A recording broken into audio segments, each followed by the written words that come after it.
2026 চনৰ বিধানসভা নিৰ্বাচনত জিকিবৰ কাৰণে বিজেপিৰ ওচৰত এটাই বিকল্প বাকী ৰৈছে, সেইটো হৈ গ'ল ভোট চুৰি কৰা।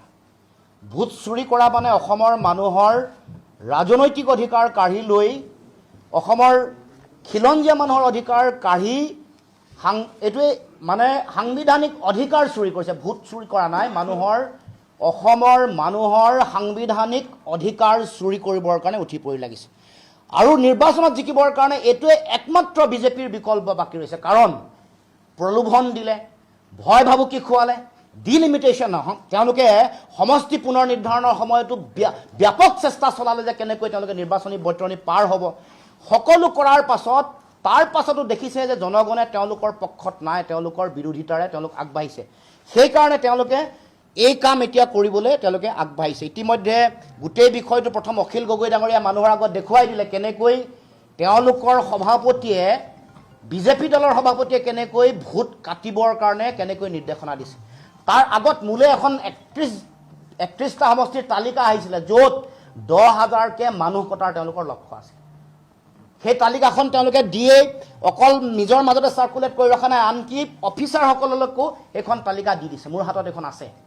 তাৰপাছত আৰু 29টা এডিশ্যনেল ভোট তেওঁলোকে চিনাক্তকৰণ কৰিছে, টোটেল 60টা সমষ্টি, য'ত তেওঁলোকৰ লক্ষ্য পিছৰ সমষ্টিবোৰত 5,000 পৰা 10,000লৈ ভোট কটা। এই যিটো তেওঁলোকৰ মূল লক্ষ্য, এই লক্ষ্যটোৱে হ'ল যাতে তেওঁলোকৰ যিসকল মানুহ তেওঁলোকৰ লগত নাই, তেওঁলোকৰ বিজেপিক অতদিনে ভোট নিদিয়া মানুহবোৰ চিনাক্তকৰণ কৰি তেওঁলোকৰ নাম কাটিব লাগে, এইটো মূল লক্ষ্য। আৰু সেইকাৰণে বকো চমৰীয়া সমষ্টিত যেতিয়া ধৰা পৰিলে, তাত উপায়ুক্তৰ কাৰ্যালয়ত 5গৰাকী বিজেপিৰ কৰ্মকৰ্তাই বহি তেওঁলোকে সমজিলা কাৰ্যালয় এটা, উপায়ুক্তৰ জ্ঞাতহাৰে সমজিলা কাৰ্যালয় এটাক বিজেপিৰ কাৰ্যালয়ৰ দৰে তেওঁলোকে ব্যৱহাৰ কৰিছে। আৰু এই দেৱকুমাৰ মিশ্ৰ বুলি কোৱা যিগৰাকী উপায়ুক্ত, এইগৰাকীৰ বিৰুদ্ধে বহু সময়ত অভিযোগ আহিছে। এটা সময়ততো তেওঁ বিজেপিৰ জিলা সভাপতিগৰাকীক উপায়ুক্তৰ কাৰ্যালয় বাৰ্থডে কৰিবৰ কাৰণে এৰি দিয়াৰো অভিযোগ আহিছে। কাৰণ এই কাম কৰে, তেওঁ হিমন্ত বিশ্ব শৰ্মাৰ অতি বিশ্বস্ত, আৰু অখিল গগৈ ডাঙৰীয়াই ক'বৰ দৰে তেওঁ আমাৰ হিমন্ত গেঙৰ অন্যতম গুৰুত্বপূৰ্ণ এগৰাকী সদস্য।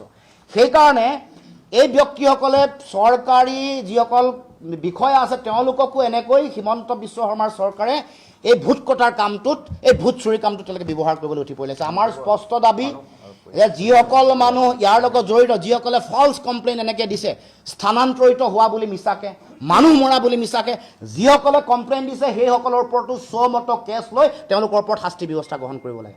যিসকল অফিচাৰ এই কামটোৰ লগত জড়িত হৈ আছে, চৰকাৰৰ হৈ তেওঁলোকে কাম কাজ কৰি আছে, তেওঁলোকৰ বিৰুদ্ধেও কঠোৰ শাস্তি ব্যৱস্থা গ্ৰহণ কৰিব লাগে। ইলেকশ্যন কমিশ্যনৰ দায়িত্ব আছে যাতে যিসকল বিষয়াই বিজেপিক সহায় সহযোগিতা কৰিবৰ কাৰণে তেওঁলোকে পক্ষ লৈ কামটো কৰি আছে, আৰু এই যিটো কামটোক তেওঁলোকে মৌন সমৰ্থন দি আছে, তেওঁলোকৰ বিৰুদ্ধেও কঠোৰ ব্যৱস্থা গ্ৰহণ কৰিব লাগে। আৰু নহ'লে আগন্তুক দিনসমূহত এই নিৰ্বাচনৰ কোনো মূল্য নাথাকিব। এই নিৰ্বাচন কেৱল মাত্ৰ বিজেপিয়ে তেওঁলোকৰ বচা এই নিৰ্বাচনত জনগণ ইয়াৰ লগত অংশীদাৰিত্ব নহয়, তেওঁলোকৰ নিজৰ মানুহ যিসকল আছে, নিজৰ মানুহক লৈ এবাৰ নিৰ্বাচন ইলেকশ্যন কমিশ্যনৰ যোগেদি বিজেপিয়ে তেওঁলোকৰ লগতহে ইলেকশ্যন খেলিব খুজিছে। সাধাৰণ জনগণৰ পৰা ফ্ৰী এণ্ড ফেয়াৰ যিটো নিৰ্বাচন, যিটো প্ৰকৃত গণতান্ত্ৰিক অধিকাৰ দিব লাগে সাধাৰণ জনগণক, সেই অধিকাৰ কাঢ়ি লৈ যাবৰ কাৰণে এবাৰ উঠি পৰি লাগিছে। আৰু সেইকাৰণে এই যিটো গণতন্ত্ৰ বিৰোধী, সংবিধান বিৰোধী, অসম বিৰোধী, অসমৰ খিলঞ্জীয়া বিৰোধী যিটো তেওঁলোকৰ কাম কাজ, এই কাম কাজৰ আমি তীব্ৰ বিৰোধিতা কৰিছোঁ। আৰু এনেকুৱা ধৰণৰ কাম কাজৰ পৰা বিৰত থাকিবৰ কাৰণে আমি নিৰ্বাচন আয়োগক আহ্বান জনাইছোঁ। আৰু নিৰ্বাচন আয়োগেও স্বতন্ত্ৰ অনুষ্ঠান হিচাপে যিসকল মানুহ ইয়াৰ লগত জড়িত, যিসকল বিষয়াই মৌন সমৰ্থনেৰে এই কামৰ লগত জড়িত হৈছে, তেওঁলোকৰ বিৰুদ্ধে কঠোৰ ব্যৱস্থা গ্ৰহণ কৰিবৰ কাৰণে মই দাবী উত্থাপন কৰিছোঁ।